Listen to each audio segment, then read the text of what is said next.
My name is Richard Dajitsky.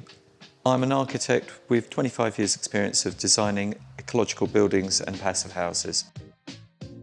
This is a 1960s brutalist stroke modernist EnerPHit project, and we've decided to make this house work for another 100 years or so and make something special of it by working towards net zero.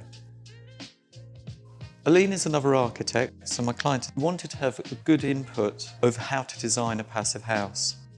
The brief was to take a house that hadn't really been touched for about 40 years and to make it work and function in a modern way. But we basically gutted the entire house out, put new windows in and made it work for today's environment.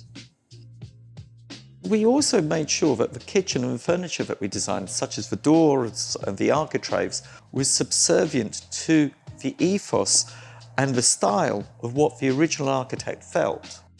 So the major features that we implemented when we were designing this as a passive house was mainly that we insulated all the walls to passive house standards, took the render off the building and re-rendered the building with insulation underneath it.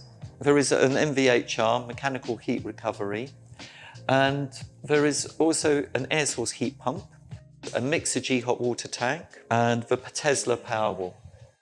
I must also point out that this roof is all covered with solar tiles. We also have a rainwater harvesting system for gardening purposes, also potentially for the jacuzzi.